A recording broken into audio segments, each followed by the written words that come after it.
کہانی کی شروعات میں ہمیں یہ بتایا جاتا ہے کہ یہ وقت آج سے ہزاروں سال پہلے کا ہے اور یہاں کے لوگ اس وقت قبیلوں کی صورت میں رہا کرتے تھے۔ اس دور میں ایک قبیلہ تھا جس کے کنگ کا نام تھا میمنون۔ اس نے ایک ایک کر کے تمام قبیلوں پہ حملہ کر دیا اور باقی سارے قبیلوں پر قبضہ کر لیا، اور اس کے جیتنے کی سب سے بڑی وجہ ایک جادوگرنی تھی جس کا نام تھا وچ کیسینڈرا، کیونکہ وہ جادوگرنی میمنون کو مستقبل دیکھ کر اس کی ہار یا جیت پہلے سے ہی بتا دیا کرتی تھی، اور میمنون اسی جادوگرنی کی پیشن گوئی کے تحت اپنے سارے پلانز بنایا کرتا تھا۔ اب وہاں پر آزاد قبیلے بہت تھوڑے ہی رہ گئے تھے اور وہ قبیلے میمنون سے لڑنا نہیں چاہتے تھے، اور ان کے نہ لڑنے کی وجہ بھی وہی جادوگرنی ہی تھی، کیونکہ وہ جانتے تھے کہ وہ جادو سے دیکھ کر میمنون کو مستقبل کے بارے میں سب کچھ بتا دے گی۔ لیکن ایک قبیلے کا راجا ایسا بھی تھا جو کہ میمنون سے لڑنا چاہتا تھا، اسی لیے وہ ایک خطرناک قبیلے کے 3 کلرز کو اپنے پاس بلواتا ہے۔ ان کلرز کا پورا قبیلہ اب ختم ہو چکا تھا اور صرف یہ 3 ہی باقی بچ گئے تھے۔ ان تینوں کلرز میں جو سب سے زیادہ بہادر ہوتا ہے اس کا نام ہوتا ہے میتھائس۔ راجا میتھائس سے کہتا ہے کہ تمہارا کام یہ ہے کہ تم نے اس جادوگرنی کو مارنا ہے، اور اس کام کے بدلے میں راجا انہیں 20 قیمتی پتھر دیتا ہے، اور یہ 20 قیمتی پتھر ان کے خزانے کی آخری دولت ہوتی ہے۔ میتھائس راجا سے کہتا ہے کہ تمہارا کام ہو جائے گا، لیکن راجا کا بیٹا اپنے باپ کے اس فیصلے سے خوش نہیں تھا۔ میتھائس اگلی صبح اپنے بھائی اور ساتھی کے ساتھ اس جگہ پہنچ جاتا ہے جہاں کہ میمنون رکا ہوا تھا۔ تب یہ تینوں وہاں جادوگرنی کو ڈھونڈنے لگتے ہیں، لیکن اس سے پہلے کہ یہ جادوگرنی تک پہنچ پاتے، میمنون کے سپاہی اسے دیکھ لیتے ہیں اور ان پر تیر چلانے لگتے ہیں۔ یہاں موقع پر ہی میتھائس کا ساتھی مارا جاتا ہے اور اس کے بھائی کو قیدی بنا لیا جاتا ہے، لیکن میتھائس جادوگرنی کے خیمے تک پہنچ جاتا ہے۔ لیکن جیسے ہی وہ جادوگرنی کو تیر مارنے والا ہی ہوتا ہے، جادوگرنی اس سے کہتی ہے کہ تمہارے ساتھ دھوکا ہوا ہے۔ اس سے پہلے کہ وہ جادوگرنی کو مار پاتا، وہاں پر میمنون کے سپاہی آ جاتے ہیں جو میتھائس کو پکڑ لیتے ہیں اور اسے کنگ میمنون کے پاس لے کر جاتے ہیں۔ وہاں پر اس راجا کا بیٹا بھی موجود ہوتا ہے۔ راجا کا بیٹا وہاں پر اس لیے موجود ہوتا ہے کیونکہ اس نے اپنے باپ کو مار دیا تھا اور اب وہ میمنون کے ساتھ مل گیا تھا۔ یہاں پر میمنون میتھائس کے بھائی کو اس کی آنکھوں کے سامنے ہی قتل کر دیتا ہے۔ اس کے بعد وہ میتھائس کو مارنے ہی والا ہوتا ہے، لیکن وہ جادوگرنی میمنون کو روک دیتی ہے اور وہ اسے کہتی ہے کہ اگر تم نے اسے قتل کیا تو ہمارے ساتھ بہت برا ہو جائے گا، اور جو کچھ بھی ہم نے جیتا ہے ہم وہ سب کچھ کھو دیں گے، کیونکہ میں اس کے بارے میں جان چکی ہوں۔ اسی لیے یہاں پر میمنون جادوگرنی کی یہ بات مان لیتا ہے اور وہ میتھائس کو نہیں مارتا، لیکن وہ میتھائس کو سزا دینے کے لیے گردن تک زمین میں گاڑ دیتا ہے۔ اس کے ساتھ اس وقت ایک چور بھی ہوتا ہے۔ وہاں پر ایک جلاد انہیں سزا دینے کے لیے ان پر بہت بڑے سائز کی چونٹیاں چھوڑ دیتا ہے۔ یہ چونٹیاں اس قدر خطرناک تھیں کہ یہ انسان کو کھا کر اسے سکیلیٹن میں بدل سکتی تھیں، لیکن وہ جو چور ہوتا ہے وہ اپنے آپ کو آزاد کرنے میں کامیاب ہو جاتا ہے، اور ساتھ ہی وہ میتھائس کو بھی وہاں سے نکال کر اس کی جان بچا لیتا ہے۔ اب میتھائس میمنون کو مار کر اس سے اپنے بھائی اور اپنے ساتھی کا بدلہ لینا چاہتا ہے، اسی لیے وہ اس چور کے ساتھ اس کی کنگڈم کی طرف جانے لگتا ہے۔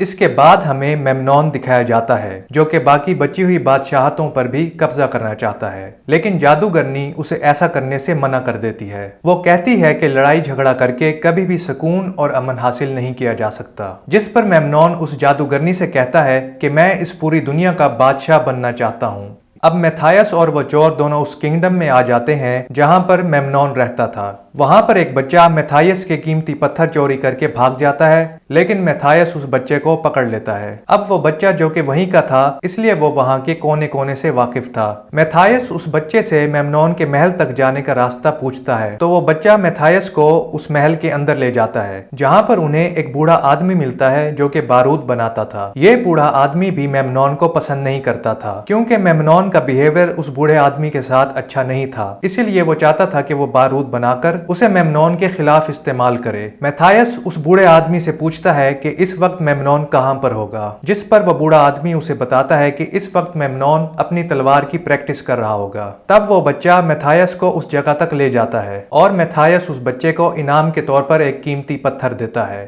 اس کے بعد میتھائس اوپر چڑھ کر میمنون پر نشانہ باندھتا ہے۔ اس سے پہلے کہ وہ میمنون کو تیر مارتا، میمنون کے سولجرز اس بچے کو پکڑ کر میمنون کے پاس لے آتے ہیں۔ میمنون کے سولجرز اس بچے کا ہاتھ کاٹنے لگتے ہیں کیونکہ اس کے پاس وہ قیمتی پتھر جو تھا، اسی لیے میتھائس کو نہ چاہتے ہوئے بھی میمنون کو چھوڑ کر اس ہتھیار پر نشانہ لگانا پڑتا ہے جس سے اس بچے کا ہاتھ کاٹا جا رہا تھا۔ میمنون کے سولجرز میتھائس کو دیکھ لیتے ہیں اور اس پر تیر چلانا شروع کر دیتے ہیں اور میتھائس اپنی جان بچانے کے لیے بلندی سے چھلانگ لگا دیتا ہے۔ چھلانگ لگانے کے بعد وہ ایک کمرے میں آ جاتا ہے جہاں پر سامنے وہ جادوگرنی بیٹھی ہوئی ہوتی ہے۔ اب یہاں پر میتھائس زبردستی جادوگرنی کو پکڑ کر محل سے باہر نکال کر لے آتا ہے کیونکہ وہ جانتا تھا کہ جادوگرنی کو واپس حاصل کرنے کے لیے میمنون اپنے محل سے باہر نکل کر ضرور آئے گا۔ جب وہ باہر آئے گا تو میتھائس اسے مار دے گا اور پھر میمنون کو مارنے کے بعد وہ جادوگرنی کو بھی مار دے گا۔ اس کے بعد یہ مردہ لوگوں کی وادی کی طرف نکل جاتے ہیں، لیکن رات کو جب یہ لوگ سو رہے ہوتے ہیں تو جادوگرنی وہاں سے بھاگ نکلنے کی کوشش کرتی ہے، مگر میتھائس کو اس بات کا پتہ چل جاتا ہے اور وہ جادوگرنی کو پکڑ لیتا ہے۔ وہ جادوگرنی سے یہ کہتا ہے کہ تم میمنون کے پاس واپس جانا چاہتی ہو، تو جادوگرنی اسے بتاتی ہے کہ میمنون نے اسے بچپن سے ہی قیدی بنا کے رکھا تھا۔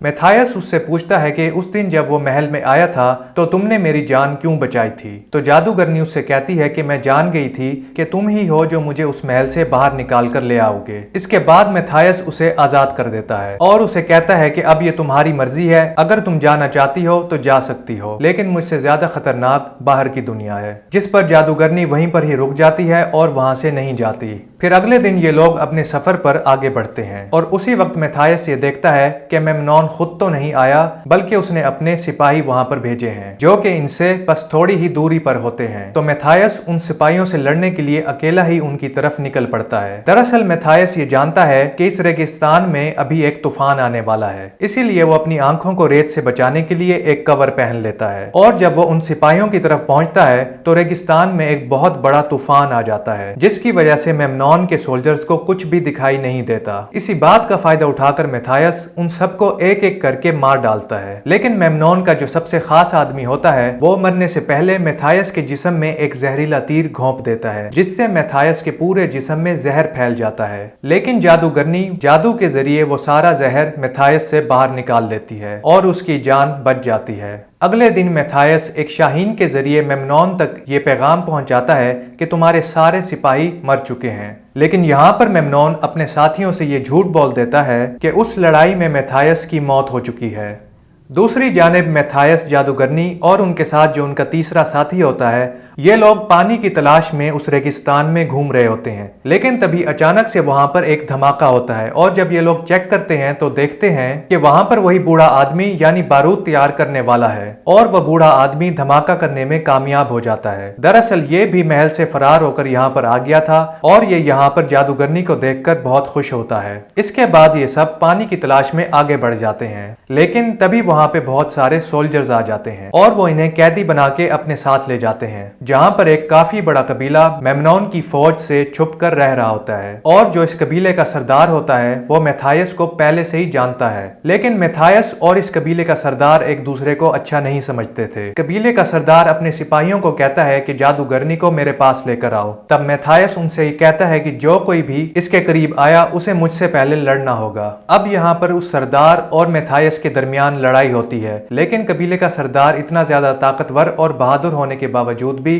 میتھائس سے ہار جاتا ہے۔ میتھائس قبیلے کے سردار سے کہتا ہے کہ ہم دونوں کا دشمن ایک ہی ہے، میمنون، اس لیے ہم دونوں کو مل کر اس کا مقابلہ کرنا چاہیے۔ یہ سن کر قبیلے کا سردار انہیں اپنے قبیلے میں رہنے کی اجازت دے دیتا ہے۔ رات کو جب جادوگرنی کے پاس ایک بچہ آتا ہے تو جادوگرنی کو ایک ویژن دکھائی دیتا ہے جس میں وہ دیکھتی ہے کہ میمنون کے لوگوں نے ان قبیلے کے لوگوں پر حملہ کر دیا ہے اور ان کے سارے قبیلے کو ڈسٹروائے کر دیا ہے اور بہت سارے معصوم اور بے قصور لوگوں کو بھی مار دیا ہے۔ اسی لیے جادوگرنی میتھائس کے پاس جاتی ہے اور اسے وہ سب کچھ بتاتی ہے جو اس نے اس ویژن میں دیکھا تھا، جس پر میتھائس اس سے کہتا ہے کہ میمنون کی موت میرے ہاتھوں لکھی ہے اور اسے میں ہی ماروں گا۔ تو اس وقت جادوگرنی میتھائس کا مستقبل جاننے کی کوشش کرتی ہے، جس میں وہ یہ دیکھتی ہے کہ ایک سولجر نے میتھائس کو تیر مار دیا ہے، جس کی وجہ سے وہ بہت زیادہ زخمی ہے اور اپنی زندگی کی آخری سانسیں گن رہا ہے۔ اپنا یہ ویژن دیکھ کر جادوگرنی میتھائس کو یہ بتاتی ہے کہ تم مارے جاؤ گے اور یہ کہ یہی تمہاری قسمت ہے،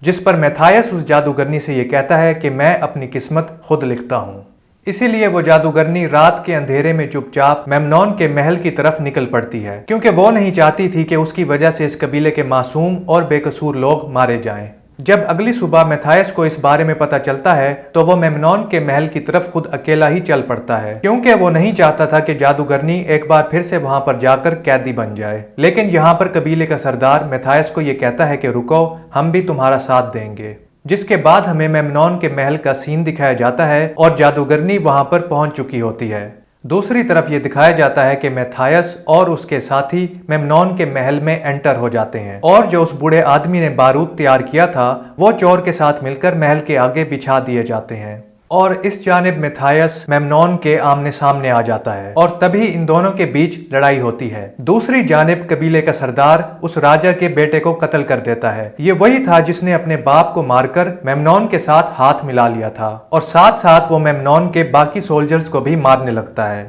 ادھر میتھائس اور ممنون کی لڑائی میں ممنون میتھائس کی آنکھوں میں راکھ ڈال دیتا ہے، لیکن تبھی وہاں پہ ایک تیر چلانے والا آ جاتا ہے جسے جادوگرنی دیکھ لیتی ہے، اور وہ اس کی جان بچانے کے لیے میتھائس کے آگے آ جاتی ہے تاکہ تیر میتھائس کو نہ لگے۔ لیکن جب میتھائس یہ دیکھتا ہے تو وہ جادوگرنی کو لے کر پلٹ جاتا ہے اور تیر میتھائس کی کمر میں لگ جاتا ہے۔ یہ وہی مومنٹ تھا جو جادوگرنی نے اپنے ویژن میں دیکھا تھا۔ تبھی تیر مارنے والا آدمی ایک تلوار لے کر میتھائس کو مارنے کے لیے آگے بڑھتا ہے، لیکن جادوگرنی اسے ہی مار ڈالتی ہے۔ اب میتھائس کافی زیادہ زخمی ہوتا ہے اور وہ ایک کماند اٹھاتا ہے، اور جو تیر اس کی کمر میں لگا ہوا ہوتا ہے وہ اسے وہاں سے نکالتا ہے اور وہ اس تیر سے ممنون کی طرف نشانہ لگاتا ہے۔ اب ممنون جو کہ اس طرح سے تیر اپنی تلواروں سے روک لیا کرتا تھا، اور اس بار بھی وہ تیر روکنے کی کوشش کرتا ہے، لیکن تیر کی رفتار اتنی تیز ہوتی ہے کہ ممنون اسے اپنی تلواروں سے روک ہی نہیں پاتا اور تیر اس کے سینے میں لگ جاتا ہے اور وہ نیچے گرنے لگتا ہے۔ ٹھیک اسی وقت میتھائس کا جو ساتھی ہوتا ہے وہ بارود میں آگ لگا دیتا ہے، جس کی وجہ سے محل کی جگہ جگہ میں دھماکے ہونا شروع ہو جاتے ہیں، اور ممنون جو تیر لگنے کے بعد بلندی سے گر رہا تھا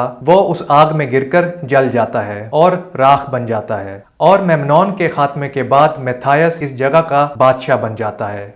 اس کے بعد جادوگرنی میتھائس سے یہ کہتی ہے کہ اب ہماری بادشاہت میں سکون اور امن ہوگا۔ میتھائس یہ پوچھتا ہے کہ ہماری بادشاہت میں امن اور سکون کب تک رہے گا، جس پر جادوگرنی یہ کہتی ہے کہ کوئی بھی چیز ہمیشہ کے لیے نہیں ہوتی، ہر چیز کی طرح بادشاہت کی بھی ایک قسمت ہوتی ہے۔ میتھائس اس سے کہتا ہے کہ میں نے تم سے کہا تھا نا کہ میں اپنی قسمت خود لکھتا ہوں، تو اس بادشاہت کی قسمت بھی میں خود ہی لکھوں گا۔ اور اسی کے ساتھ ہی یہ مووی یہیں پر اینڈ ہو جاتی ہے۔